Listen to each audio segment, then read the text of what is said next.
ಮುದ್ದು ಸೊಸೆ ಇವತ್ತಿನ ಸಂಚಿಕೆಯಲ್ಲಿ ಮುಯಿ ಊಟದ ಪ್ರಭಾವದಿಂದ ಅವಳಿಗೆ 70,000ದ ಮೇಲೆ ಚಿಲ್ಲರೆ ಅಮೌಂಟು ಸಂಗ್ರಹಣೆ ಆಗಿರುತ್ತೆ. ಅದಕ್ಕೆ ಇನ್ನೂ ಕೂಡ 30,000 25,000ದಷ್ಟು ಅಮೌಂಟು ಕಡಿಮೆ ಬಿದ್ದಿರುತ್ತೆ. ಆಗ ಅವರು ಏನು ಮಾತಾಡ್ತಾರೆ ಅಂದರೆ, ಇನ್ನೂ 1,00,000ಕ್ಕೆ ಇನ್ನೂ 30,000 ಕಡಿಮೆ ಬಿದ್ದಿದೆ, ಈಗ ಏನು ಮಾಡೋದು ಅಂತ ಅವರೆಲ್ಲರೂ ಚರ್ಚೆ ಮಾಡ್ತಿರ್ತಾರೆ.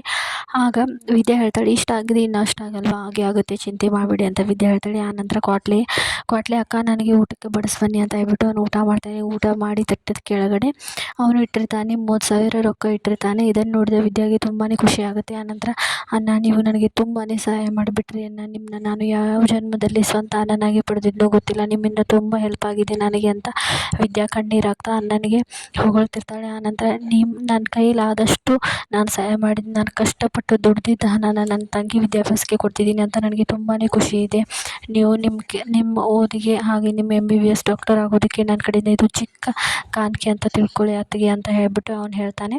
ಆಮೇಲೆ ರತ್ನ ಹಾಗೆ ಅವ್ರ ಅಜ್ಜಿ ಅವ್ರಿಗೂ ತುಂಬ ಖುಷಿ ಆಗುತ್ತೆ. ಕ್ವಾಟ್ಲೆ, ನೀವು ನಮ್ಮ ಮನೆಯವನ ಥರಾನೇ ಆಗಿಬಿಟ್ಟಿದ್ಯಾ ಕಣಪ್ಪ, ನಿನ್ನಿಂದ ತುಂಬ ಸಹಾಯ ಆಯ್ತಪ್ಪ ಅಂತ ಅವರು ಎಲ್ಲರೂ ಕ್ವಾಟ್ಲೆಗೆ ಹೊಗಳ್ತಿರ್ತಾರೆ.